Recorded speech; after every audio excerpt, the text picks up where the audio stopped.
ছবিটা নিশ্চয়ই সবাই আঁকেছি, তাই তো? বৃত্তটা, এবার বৃত্তটাতে আঁকার সময় আমরা কেন্দ্রবিন্দু সবাই নির্ণয় করতে পেরেছি।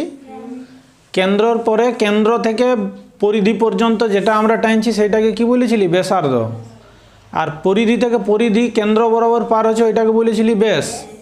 আর সবলে বড় জের নাম কি বলা আছে? ব্যাস। আর বৃত্তটাকে যদি আমরা দুটা টুকরায় ভাগ করি, ছোটটাকে কি বলছি? উপচাপ বা উপবৃত্ত, আর যেটা বড় সেটা আছে অধিচাপ, অধিবৃত্ত। চাপ মানে হচ্ছে ওই টুকরা, এইরকম বক্ররেখা, এইটাকে বলে চাপ, ঠিক আছে? আর বৃত্ত মানে হচ্ছে ওইটা সমেত, এইটাকে বলছি মানে এইটাকে আমরা যদি এইদিকে আরেকটা পাবো না বড়, তাহলে এই যাটাই কি করলো? দুটো অংশে ভাগ করলো। তো এই উপরের যেটা পাচ্ছি সেটাকে বলছি উপ, আর নিচেরটাকে বলছি অধি। আর চাপ বলতে শুধু এইটুকুটা, আর উপচাপ হইলো তাহলে এইখান থেকে এইটা, আর উপবৃত্ত হচ্ছে এইখান থেকে এইটা। বুঝতে পারলে? মানে বৃত্তের যেটা টুকরা সেটাকে বলছি উপবৃত্ত বা অধিবৃত্ত। আর এই চাপের যেটা টুকরা এইটা চাপ বটে, সেই এটা চুড়ির কথা ভাবো, একটা কাঁচের চুড়ি আছে সেটা ভেঙে গেছে, ওইটা হচ্ছে চাপ টুকরাগুলা। বোঝা গেছে? আমরা জানি একটা সরল রেখা অনেকগুলো বিন্দু নিয়ে গঠিত হয়। এই 3.1-এ আমরা যেটা আগে একটা জিনিস জেনেছি যে অনেকগুলা ডট ডট মিলাই নিয়ে একটা সরল রেখা বনে, এটা জানিয়েছি তো? অনেকগুলা ডট ডট পাশাপাশি যখন বসে তখন একটা সরল রেখা বনে। এই আইডিয়াটাকে কাজে লাগায়। তোমরা বলো না একটা বৃত্ত বানাতে গেলেও অনেকগুলা ডট ডট লাগবে কি নেই? এই অনেকগুলা ডট যখন পাশাপাশি পাশাপাশি বসবে, এই দুটার মাঝে একটা, এই দুটার মাঝে একটা, তখন এরকম একটা বৃত্ত তৈরি হবে। তাহলে বলো তো একটা বৃত্ত বানাতে কতগুলো বিন্দু লাগবে? অসংখ্য। তাহলে 1 নম্বর প্রশ্নটা কি বলা হয়েছে আমাদের 52 পাতাতে 52 পেজে 3.1-এ ক্লাস 10-এ 2-এরটাতে বলা হয়েছে নিচের শূন্যস্থানে বুঝে লিখি একটি বৃত্তে ড্যাশ বিন্দু আছে। কতগুলো বিন্দু থাকবে তাইলে? অসংখ্য। তাহলে 2-এর 1-এরটাতে করবে অসংখ্য বিন্দু আছে। ঠিক আছে, বুঝতে পেরেছ? 2 নম্বরটা বলা আছে বৃত্তের বৃহত্তম যা ড্যাশ, কি হবে? ব্যাস। নিশ্চয়ই আমরা আগের দিনেই শিখেছি যেটা সবলে বড় হবে ব্যাসটা, সেটাই হচ্ছে সবলে বড় যা। এর থেকে এদিকে গেলেও ছোট হবে, এদিকে গেলেও ছোট হবে। তাহলে কি হবে? 2-এর 2 বৃত্তের বৃহত্তম যা হচ্ছে ব্যাস, বৈজফলা আকার দন্তস্ব। 2-এর 3-এ বলা আছে দেখো যা বৃত্তাকার ক্ষেত্রকে দুটি ড্যাশে বিভক্ত করে, দুটি বৃত্তাংশে বিভক্ত করে। যা এইখানে এটা যা, তো যে কোনো একটা যা যদি আমরা লিখ তাহলে একে দুটো অংশে ভাগ করছে, তো তাহলে যে একটা অংশ পালি সেটা হচ্ছে একটা বৃত্তাংশ, আর একটা বৃত্তাংশ, তাহলে দুটি বৃত্তাংশে বিভক্ত করে, বৃত্তাংশে।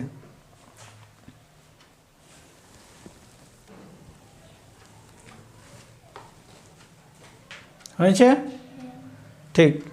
পরে বলা আছে বৃত্তের সকল ব্যাস ড্যাশ বিন্দুগামী। বৃত্তের সকল ব্যাস কেন্দ্রবিন্দুগামী। কেন্দ্রবিন্দু এইটাকে বলি তো, মূলবিন্দু বলা যাবে না, কেন্দ্রবিন্দু। হ্যাঁ, মূলবিন্দু হচ্ছে আমাদের লেখচিত্রতে আমরা পাই মূলবিন্দু, কেন্দ্রবিন্দুগামী। তাহলে 4-এরটা লিখো কেন্দ্রবিন্দুগামী। 2-এর 4-এ কেন্দ্রবিন্দুগামী। তাহলে বৃত্তের সকল ব্যাস কেন্দ্রবিন্দুগামী। 5-এ দেখো দুটি বৃত্তাংশ সমান হলে তাদের বৃত্তচাপ দুটির দৈর্ঘ্য ড্যাশ হবে। বৃত্তাংশ দুটো যদি সমান হয় তাহলে বৃত্তচাপটা তাদের কি হবে? মানে আমি বলতে চাইছি এইরকম যদি অনেকগুলা বৃত্ত থাকে এবং সেগুলোকে ভাঙে দিই আমরা, আর তাদের টুকরা দুটাকে আমরা নিলাম এবং দুটা টুকরা যদি সেম সেম পাই, তাহলে কি বুঝবো? তাদের ব্যাসার্ধটা সমান ছিল। বুঝতে পেরেছ? তাদের কি ছিল? ব্যাসার্ধটা সমান ছিল। তাহলে বৃত্তচাপ দুটির দৈর্ঘ্য সমান হবে। তাহলে ব্যাসার্ধও সমান হবে আর ওর বৃত্তচাপটাও সমান আছে, তাইলে আমরা এটা বলবো দুটি বৃত্তাংশ সমান হবে, কারণ বৃত্তচাপ দুটার কি বৃত্তচাপ দুটা সমান আছে।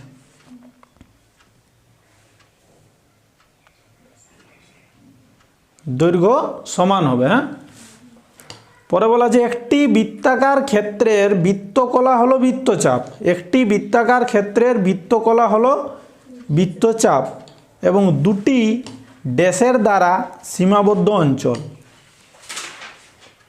একটি বৃত্তাকার ক্ষেত্রের বৃত্তকলা, একটা বৃত্তাকার ক্ষেত্র আছে, তার বৃত্তকলা হলো বৃত্তচাপ, তাহলে বৃত্তচাপ দিয়ে আছে না? আর এই বৃত্তচাপের সাথে বৃত্তকলা আমরা কি বলি, এটা টুকরাটাকেই বলি বৃত্তকলা। আর দুটা কি লাগবে বলো, এইটার এটা কি বলে ব্যাসার্ধ। তাহলে একটা বৃত্তচাপ আর দুটা ব্যাসার্ধ লাগে। একটা বৃত্তকলার জন্য কি লাগে, একটা বৃত্তচাপ আর দুটা ব্যাসার্ধ, তাহলে দুটি ব্যাসার্ধের সীমাবদ্ধ অঞ্চল। তাহলে 2 এর 6।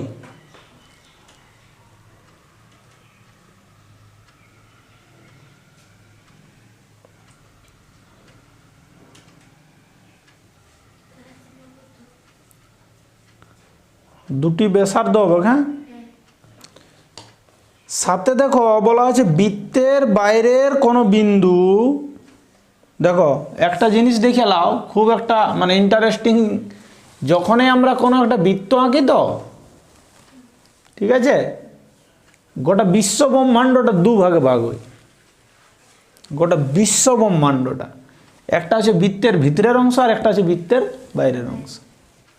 বলো না, চন্দ্র সূর্য কোথায় আছে, বৃত্তের ভিতরটাই না বাইরেটাই, এই বৃত্তটার বাইরে। এইখানে যদি একটা বিন্দু থাকে, বিন্দুটার নাম দিলাম পি, এটা ভিতরে না বাইরে আছে, ভিতরে। বুঝা গেল? তাহলে কোনো একটা বৃত্ত যদি আঁকি, তার বাইরে মানে মানে বিশ্বব্রহ্মাণ্ডকে দুভাগে ভাগ করবে, একটা হচ্ছে বৃত্তের ভিতরে আর একটা বৃত্তের বাইরে। আর একটা সামান্যতম অংশ কভার করে, সেটা হচ্ছে বৃত্তের উপর। আমরা স্পর্শক শিখবো, সেই তখন আমাদের এগুলো খুব কাজে লাগবে। কেন? স্পর্শক যখন আমরা সম্পাদ্য বানাবো, সেই তখন বৃত্তের উপর, বৃত্তের ভিতর আর বৃত্তের বাইরে। বুঝা গেল? প্রশ্নটা পড়ো, বলছে বৃত্তের বাইরের কোনো বিন্দু। তাইলে বৃত্তের বাইরে যে কোনো একটা বিন্দু ধরছি, এই বিন্দুটা ধরো আমরা নাম দিচ্ছি টি, এই বিন্দুটাকে কি নাম দিলাম টি। কোনো বিন্দু ও কেন্দ্রের সংযোজক রেখাংশ এবং কেন্দ্র, এই যে কেন্দ্র বটে এটা, এদের মধ্যে একটা সংযোজক রেখা আমরা টানলাম। রেখাংশের দৈর্ঘ্য ব্যাসার্ধের থেকে কি হবে বলো না? ব্যাসার্ধ তো এইখান থেকে এইটা বা এইখান থেকে এইটা বটে না? তাহলে ব্যাসার্ধর থেকে এই লাইনটা ছোট হবে না বড় হবে? কারণ প্রথমে কি বলা হয়েছে, বৃত্তের বাইরের বিন্দু বটে, এই বটে না? তাহলে কেন্দ্র থেকে ইয়ার দূরত্ব আর কেন্দ্র থেকে এইটার দূরত্ব, এদের মধ্যে কি ডিফারেন্স পাবো? ঠিক আছে, বোঝা গেছে? Very good. মানে আমাদের লাইনটাই কি বলছে দেখো, বৃত্তের বাইরের কোনো বিন্দু ও কেন্দ্রের সংযোজক রেখাংশের দৈর্ঘ্য ব্যাসার্ধের দৈর্ঘ্য অপেক্ষা বেশি হবে। ব্যাসার্ধ টানলে ই কি হচ্ছে, বড় হচ্ছে, তো বেশি হবে লিখো। তাহলে প্রশ্নটাতে দেখো কিছু জিনিস আমাদের বুঝার আছে। যেমন প্রথম বলা হয়েছে পাশের অকেন্দ্রীয় বৃত্তের, তাহলে কেন্দ্রবিন্দুটার নাম দেওয়া হচ্ছে ও কেন্দ্রীয়, এটা একটা বৃত্ত। এটা ক্লিয়ার হয়েছে সবার? দেখতে বলা হয়েছে, দেখা আছে। এবং কোন কোন ব্যাসার্ধ, এখানে অনেকগুলো ব্যাসার্ধ আছে, একটা ও এ বলো, আর বলো ও পি, ও বি, ও কিউ, ও সি, এতগুলো ব্যাসার্ধ দেখা পাচ্ছি। কোন কোন ব্যাসার্ধ বলছে, পি এ কিউ বৃত্তাংশে অবস্থিত। পি এ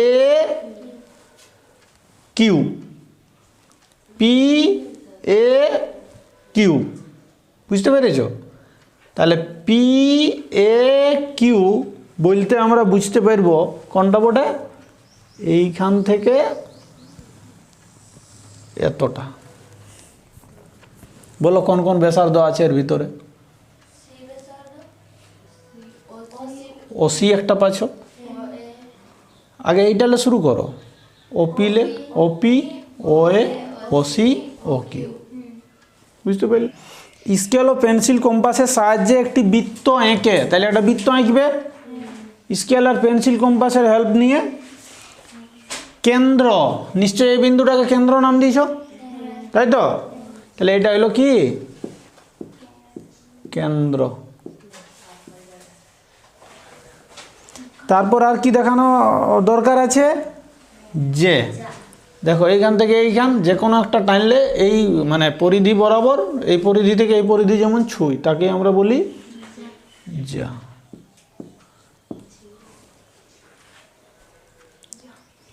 ব্যাস এইখান থেকে যেমন এইখান পার হয় কিন্তু কেন্দ্র দিয়ে যেতে হবে, তাকে বলবো ব্যাস। ব্যাসার্ধ নিশ্চয়ই অর্ধেক, যেটা ব্যাসের অর্ধেক, তাহলে আমরা ধরে নিচ্ছি এইটা।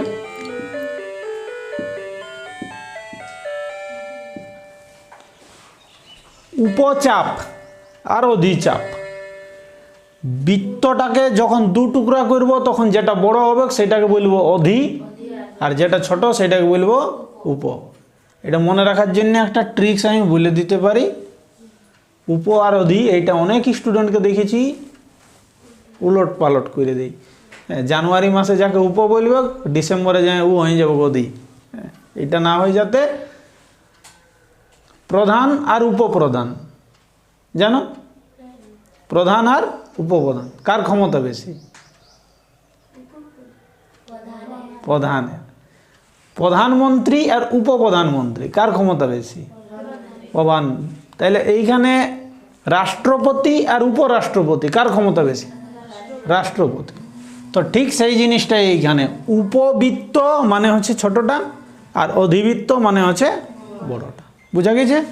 তাহলে এইটাকে যে কোনো জায়গায় যদি আমরা ভাঙি, ধরো এইখান থেকে এইখান, এইখান থেকে এইখান, তাহলে একটা যেটা ছোট পাবো সেটাকে বলবো উপবৃত্ত, আর যেটা বড় পাচ্ছি সেটাকে বলবো অধিবৃত্ত। বুঝা গেছে? আমরা দেখা যাক কোনটা সত্য আর কোনটা মিথ্যা। 3.1 চাইরের গুলা সত্য না মিথ্যা লিখি। হ্যাঁ, তো এইগুলাকে সত্য মিথ্যা আমরা কি করে লিখব? বুঝে লিখব, হ্যাঁ না? কিছু কিছু ছেলে মেয়ে তো সবই সত্য নাহলে সবই মিথ্যা, যেটা ঠিক হবে যেটা ভুল হবে। এইগুলা দেখো এত সহজে এইখান থেকে 1 নাম্বার পাওয়া যায়। এইখানটাকে এইভাবে রিস্ক লিয়াটা ভালো বটে। তুমি সত্য দন্তস্ব তয়জফলা লিখলেই 1 নাম্বার পাবে যদি সত্য বটে, তো আর মিথ্যা লিখলেই 1 নাম্বার পাবে। তো কোশ্চেনটা একটু পড়ে নিয়ে করা উচিত। তো তারপরে নাই পারবে তখন একটা তোমার ছাড় আছে, যা পারবে করবে। কিন্তু অধিকাংশ ক্ষেত্রে সময়ের অভাব ছিল স্যার, দিয়ে নিয়েছি সব। এরকম না করে দেখো কত সহজ আছে। প্রথমে বলা হয়েছে সত্য না মিথ্যা লিখি। 1 নম্বরে বৃত্ত একটি সমতলিক চিত্র। বৃত্ত একটি সমতলিক চিত্র মানে একটা সমতলের উপরে একটা বৃত্ত আঁকা যায় কি নেই বলো? এইটা সমতল বটে, তাহলে এর উপরে আমরা যে একটা বৃত্ত আঁকবো সেটা তাহলে কি চিত্র হবে? সমতলিক চিত্র। মানে একটা সমতল জায়গার উপরে যখন আঁকা যাবে তখন সেটাকে বলবো সমতলিক চিত্র। তাহলে সত্য হবে না নাই বলো? তাহলে প্রথমেরটা হচ্ছে সত্য, লিখো সত্য। 4-2 দেখো বৃত্তাংশ একটি সমতলিক চিত্র। এই বৃত্ত থেকে যখন একটা অংশ কেটে নিব সেটা সমতলিক হবে না নাই হবে? একই ব্যাপার। তো এই গোটাটা যদি সমতলিক ছিল তাহলে নিশ্চয়ই আর একটা অংশ থাকলে সেটাও সমতলিকই হবে। ঠিক আছে, তাহলে লিখো ওইটাও সত্য। 4-3 দেখো বৃত্ত কলা একটি সমতলিক চিত্র। একটু আগে আমরা জানলাম বৃত্ত কলা মানে কি? একটা বৃত্ত চাপ আর দুটা ব্যাসার্ধ মিলাই নিয়ে যেটা তৈরি হয় সেটাকে বলা হয় বৃত্ত কলা। একটা এইটা বড় আর এটা একটা ছোট। তো বলো এটাও সমতলিক বটে কিনি? এটাও সমতলিক বটে কিনি? তাহলে এটাও সত্য। তাহলে 3 নম্বরটাও সত্য। 4 নম্বর বলা আছে যে একটি সরল রেখাংশ। সত্য কি নাই বলো? অবশ্যই সরল রেখাংশ, এটা তো সরল রেখাংশই বটে। হ্যাঁ, তবে একটু লক্ষ্য রাখবে, তোমাদেরকে যদি ঠকানোর লক্ষ্য থাকে তাহলে সরল রেখাংশের বদলে সরল রেখা বলে দিতে পারে। মিথ্যাও। সরল রেখা আর রেখাংশ এই ব্যাপারটা একটু দেখে নাও।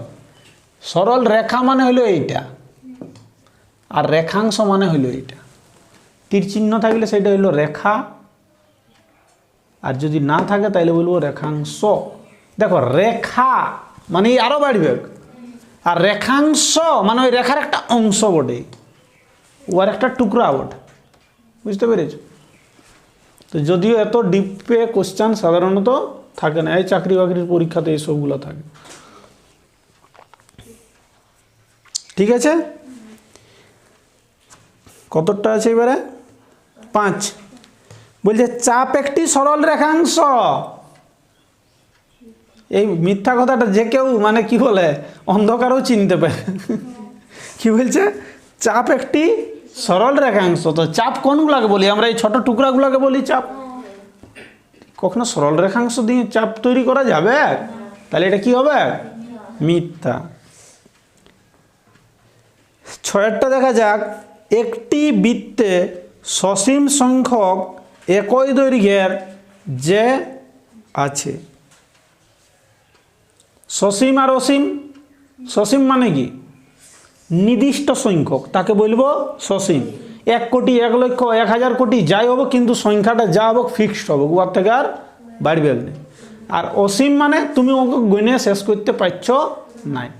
তাহলে কোনো একটা যদি বৃত্ত থাকে এবং বৃত্তের মধ্যে বলছে একই দৈর্ঘ্যের, সবার দৈর্ঘ্যটা কি আছে? সেম আছে। ধরো এত বড়ই আছে, এইরকম বলছে কটা যে পাবো, মানে নির্দিষ্ট পাবো না অসংখ্য পাবো? কি পাবো? নির্দিষ্ট পাবো। দেখো এইখানে একটা পাবো, একটা বিন্দু এদিকে সরাই আর একটা পাবো, তখন এদিকে একটা বিন্দু এদিকে আগাবো। ভাইবে লাও যে তুমি একটা, এইটা ভাবছি আমি বৃত্তাং এই যেটা হইলো, তাহলে এইটা একটা হইলো, একটু সরাই নিয়ে আরেকটা হবে, একটু সরাই নিয়ে আরেকটা, একটু সরাই নিয়ে আরেকটা, একটু সরাই নিয়ে আরেকটা, একটু সরাই নিয়ে আরেকটা, একটু সরাই নিয়ে আরেকটা, একটু সরাই নিয়ে আরেকটা। যে একটু সরার কথা বলছি সেটাকে জুম করলে ওর মাঝে আরো গ্যাপ পাবো, তাহলে ওর মাঝে আরেকটা, কতগুলো পাবো? অসংখ্য পাবো। তাহলে সসীম বলা যাবে? কি বলা হবে? অসীম। তাহলে এটা সত্যি না মিথ্যা? কি বলবো? মিথ্যা। তারপর দেখো 7টা নাকি। একটি নির্দিষ্ট বিন্দুকে কেন্দ্র করে একটি বৃত্ত আঁকা সম্ভব। একটি নির্দিষ্ট বিন্দুকে কেন্দ্র করে, এই বিন্দুটাকে কেন্দ্র করে বলছে একটাই বৃত্ত আঁকা সম্ভব, আর বেশি বৃত্ত আঁকতে পারবো নাই। মিথ্যা বটে নাই? কারণ একটু চাপটা বাড়াই দিলে তুমি আর একটা বড় বৃত্ত পাবে, আরটুকু বাড়ালে আরো বড় পাবে, আরো ছোট করলে ছোট বৃত্ত পাবে, পাবে তো? এগুলোকে কি বলা হয়েছিল বলো না? এক কেন্দ্রীয় বৃত্ত। Very good. 4-এর 8-এরটা দেখা যাক। দুটি সর্বসম বৃত্তের ব্যাসার্ধের দৈর্ঘ্য সমান। ঠিক না ভুল? সত্য বটে না? দুটি সর্বসম বৃত্ত, সর্বসম কাকে বলেছিলি? যাদের ব্যাসার্ধটা সমান ছিল। তাহলে ব্যাসার্ধটা সমান ওইটাই তো বলাই হয়েছে। দেখো সর্বসম বৃত্তটা না হলে তো হইতোই নেই। ঠিক আছে, বলো 4 তক মানে 4-এর তক কোনো অসুবিধা? 3.1-এর? Very good.